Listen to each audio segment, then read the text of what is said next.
Live from our 7 Tasmania studios, your nightly news with Kim Miller begins now. Good evening. The government has lost its first vote in the House of Assembly since being plunged into minority. It's a sign every parliamentary day is likely to be a battle, as Jeremy Rockliff's personal popularity also takes a hit. A promise kept to keep the Premier at the helm. The question is that the motion be agreed to. The two new independents true to their word, not supporting Labor's no confidence motion. Therefore the noes have it. But the new day brought a political 1-2 punch. First, a warning on the perils of minority government. The results of the division, ayes 14, noes 10. The government losing its first vote. They're no longer in total control of this place. The defectors supporting an amendment to budget estimates, forcing ministers to answer questions taken on notice within 10 days. I think transparency is the most important thing in Parliament, and that's what me and Lara are standing for. And then new EMRS opinion polling named Rebecca White the state's preferred Premier, a 2 percentage point lead and a 10-point swing in the wake of the two new defections. We're a strong, united team who are out working hard across our communities. Though the Liberals remain the preferred party. We don't comment on polling, but what we can comment on is that our agenda is strong. Under pressure, Jeremy Rockliff came out swinging over the AFL deal. The key question, of course, is still for the Leader of the Opposition, still sitting on the fence. Questions turned back at the government. On Sunday, RSL Tasmania's Congress voted overwhelmingly to protect the cenotaph. I look forward to continuing to stand up and support our veterans community, and we're absolutely committed to do so. The week so far has been dominated by the two new independents and by moves from across the chamber. But tomorrow is the government's day. Treasurer Michael Ferguson hands down his second budget, a chance to shape the political narrative. Josh Duggan, 7 Tasmania News. Tasmania's public doctors are ramping up their fight for a better pay deal in the face of increasing strain on the system. Leading physicians have warned junior staff are turning their back on the state, pleading with the government to come to the table. Another burnt-out workforce reaching breaking point. The feeling of angst inside our state's hospitals is escalating. The situation has become more dire in Tasmanian hospitals. We are now effectively requiring locums to keep our hospitals open. Months of wage negotiations have fallen flat for public hospital doctors, now forcing them to take immediate industrial action.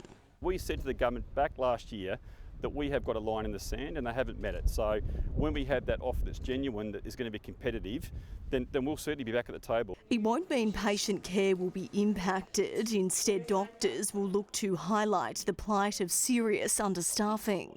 We're going to make sure that everything goes in the timesheets. We're also going to make sure that we take our lunch breaks. And if we're on call, we're going to make sure that we go home and then we're called back. At the moment, all that stuff we do is often not recorded. It's unmeasured, it's uncaptured. With calls for the Premier and Health Minister to intervene. No doubt this is a last resort measure from a dedicated, hard-working, committed team of professionals that want more support from a government that's simply not listening. The government remains committed to ongoing discussions with the sector. That we appreciate doctors, what they do. Health services are a top priority for our government, and we would expect those negotiations to continue to ensure that we get a very fair, reasonable and responsible outcome. Industry bodies aren't ruling out taking the action even further. Grace Evans, 7 Tasmania News. One of Tasmania's leading tourism heavyweights is tapping out of the top job almost after 12 years at the helm. Luke Martin will stand down as CEO of the Tourism Industry Council of Tasmania. Mr Martin says it was a difficult decision, but it's time to look for new challenges and opportunities elsewhere. He'll remain in the position until the end of next month. Well, a fatal shed fire which claimed the life of a Swansea man 4 years ago was accidentally lit, according to the coroner. The body of 61-year-old Gary Lang was found inside a granny flat after a blaze tore through the property. The coroner has found the fire was caused by either an unattended wok left on a stove or by the misuse of electrical bar heaters to dry towels. The report says the tragedy is a solemn reminder not to leave hot oil unattended or place flammable items near heaters. Environmental warrior Bob Brown has fronted the Hobart Magistrates Court for his first hearing on a trespass charge. He was arrested late last year alongside a number of other activists who were protesting the destruction of a swift parrot habitat at Snow Hill.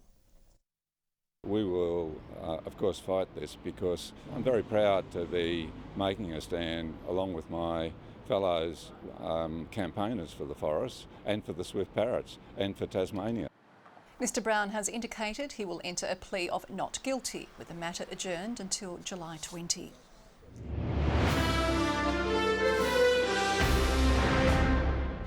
Tasmanians are being warned to tie down loose items around their properties ahead of predicted wild winds later tonight. Gusts of more than 100 kilometres an hour are expected to batter the Western Highland areas and the East Coast, with the whole state under a severe weather warning. The SES also urging people to be on high alert while outdoors. Don't venture out, especially under trees, given the potential for trees to come down. And when you are driving during severe winds, there's potential for debris on the roads, which does cause hazardous driving conditions. Conditions are expected to continue tomorrow morning before clearing in the afternoon. More than 20 Tasmanians are on their way to Western Canada, answering an SOS call from a fire service battling a wave of wildfires there. The group says the trip is a way to give back to a country which has previously come to Australia's aid, while also learning new techniques. An emotional goodbye ahead of an important trip. Family and friends bidding farewell to 21 Tasmanians from the TFS Parks and Wildlife and Sustainable Timber. They'll join nearly 200 Australians flying to Canada, currently in the grip of a catastrophic wildfire emergency. All our crews coming together, and 20 from Tasmania in a large contingent is a tremendous effort. Wildfires now, they're unprecedented in just about every season we go into. Around 100 blazes are alight in the western provinces of Alberta and British Columbia. More than 1 million hectares already destroyed as smoke drifts into the United States. The crew lending a hand in a variety of roles. We're able to supply firefighters, we're able to supply incident management team roles as well. They need rest days as well, obviously, so we'll come in for our 2 14-day shifts, just to relieve them. Both John and Simon have decades of experience and expect to see familiar conditions. As you know, we've had big fires in Tasmania too that we tackle here in our own country. Everyone knows everyone and we're all aware of each other's capabilities. The trip a chance to learn new skills. They use very similar equipment to what we use, so that's good, but sometimes they use the equipment differently to what we use. But most importantly, it's a chance to give back to those who came to our help. In 2019, we had Canadians, we had Americans here supporting our fire services, and now's our chance to reciprocate. John Hunt, 7 Tasmania News. The future of the Tasman Highway Causeway duplication is uncertain after the government admitted it failed to gain necessary approvals. Late last year, Infrastructure Minister Michael Ferguson said construction on the section between the Hobart Airport and Midway Point would begin that month, but there's been no movement. From the interchange, Mr Speaker, through to the first causeway, there are environmental challenges there. No improvements are being made because of this government's incompetence and failure to deal with this key issue. The $350 million project was first promised in 2018. Golf is growing at a rate never seen before in Australia, with Tasmanians taking up the sport at one of the fastest rates in the country. With over 300,000 competitive rounds of the game played here in the past 12 months, women and juniors are helping bump the numbers the most. Even on days like today, the state's seasoned golfers are hitting the greens. Yeah, so we had 91 booked in today and just 85 are still playing, despite the weather. And their love of the game is catching on. The recent participation report that just came out today shows in Tasmania we're up 7.2% in membership across the board. Tasmania recording the second largest growth in the sport across the nation. We've just seen, since this time last year, a 15.8% increase in membership. The number of golf club members in Tasmania has now surpassed 11,000. But it was the junior membership which saw the Apple Isle's biggest growth, rising by nearly 50%, securing the sport's future. Golf's a game for all ages. You know, all of us can be golfers. We do a lot of school programs. We do junior programs in clubs. We've got 155% increase in junior members, from 20 to 51. The females have increased as well by 10%, which is 19% of the membership, full membership. Amanda Smith first picked up a club 25 years ago after her body wouldn't allow her to play hockey anymore. Had a swing and that, and from that day I was hooked. Basically I hit one good shot and I was hooked, and yeah, 25 years later I'm still playing the game twice a week. The state heading for its own hole-in-one. Talia Jordan, 7 Tasmanian News. Tasmanian drivers are being put on notice as we head into winter, a time notorious for wildlife collisions. This as new data has named and shamed the worst spots for roadkill around the state. As the dark months approach, motorists are urged to heed the warning. Slow down. You've got to be very alert when you're driving. Wildlife warriors voicing their concerns over the number of animals killed on our roads each year. I'd say it's at least 500,000 a year now. That's an awful figure, and we have to overcome it. They're confronting fines, only adding to Tasmania's reputation as the roadkill capital. I don't imagine that it's going to enhance our reputation as a tourist destination. The growing rescue missions ending in tragedy comes as new figures name Kingston as Tasmania's hotspot for animal collisions, taking out the unenviable title for another year. Launceston, Cambridge, Huon and Latrobe rounding out the top 5, while 1 in 7 drivers admit they wouldn't know what to do if an animal crossed their path. So that's a concerning statistic for us, particularly as we see animal collisions can be quite impactful both emotionally for drivers and also in terms of causing significant damage to the vehicle. With winter just around the corner, experts warn visibility will lessen, giving drivers less time to react, increasing the chance for disaster to strike. 1/3 of all accidents involving wildlife occur during the winter months. And if you do find yourself needing to help a furry friend in trouble, if it's safe to do so, we'd encourage you to pull over and check the welfare of the animal and call your local animal welfare centre. Victoria Easto, 7 Tasmanian News. Children across the state have taken part in the annual National Simultaneous Storytime. At 11 a.m, Launceston Library joins schools and community groups across the country, turning the first page on this year's book, The Speedy Sloth. Now, in its 23rd year, the Storytime event is all about inspiring a love of reading from a young age. It's about attracting young people and toddlers and children, because we know that has really positive literacy outcomes for kids as they grow up into adults. This year's book selection celebrating all winners, even those who don't come first.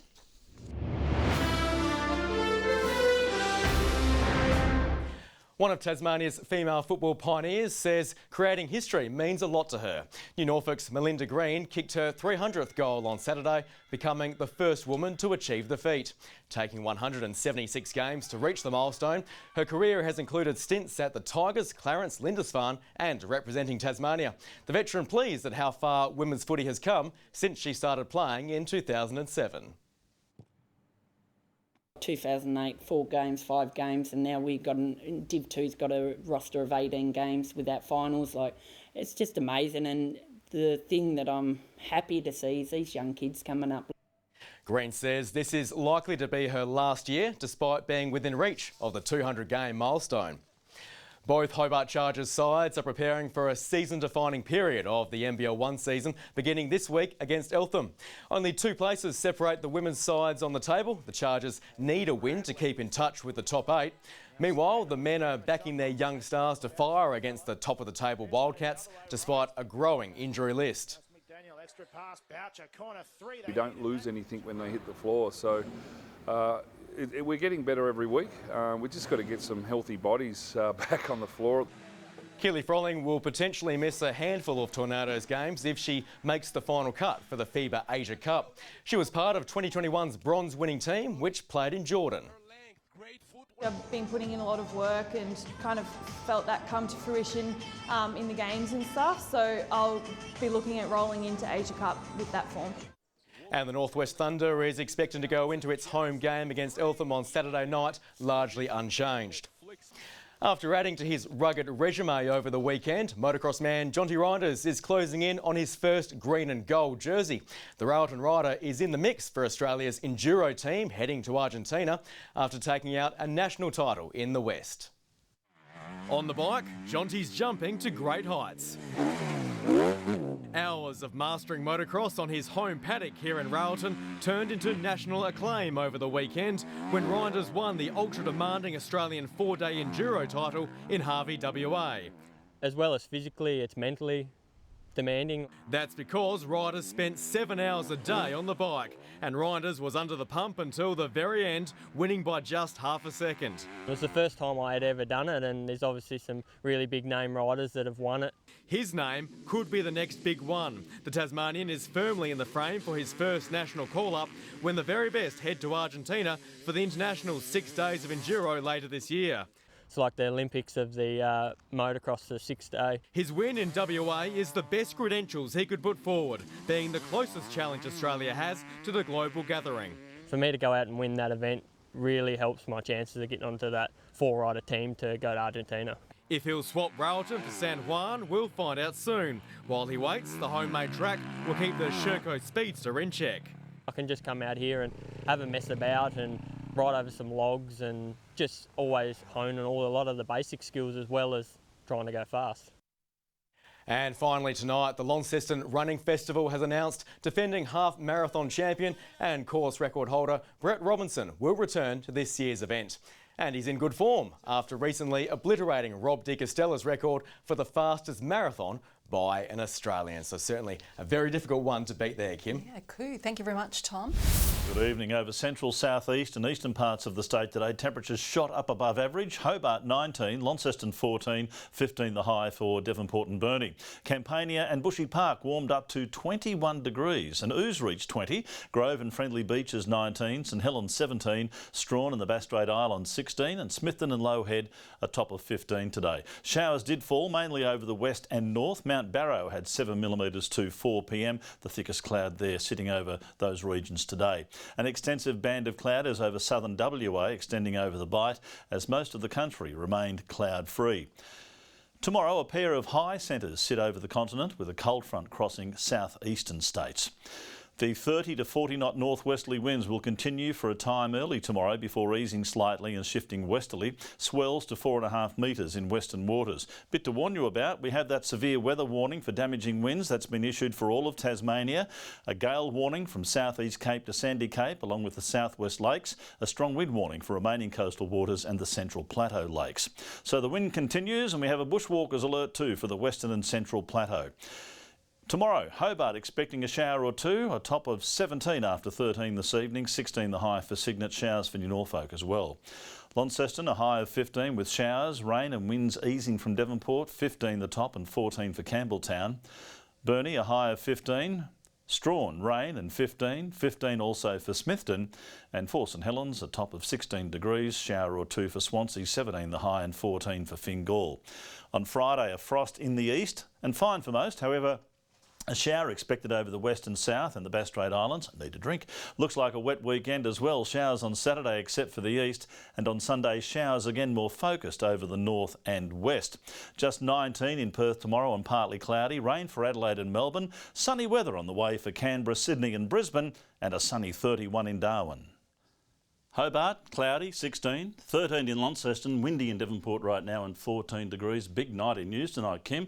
Indian Prime Minister continues his tour of Australia, while overseas I think they're doing the G20 conference over there. A lot of people upset that all the delegates will be in Kashmir. But what you see them wearing at those conferences, Kashmir would have to be an improvement, wouldn't it? I'm leaving that alone. Thank you, Murph. Good night.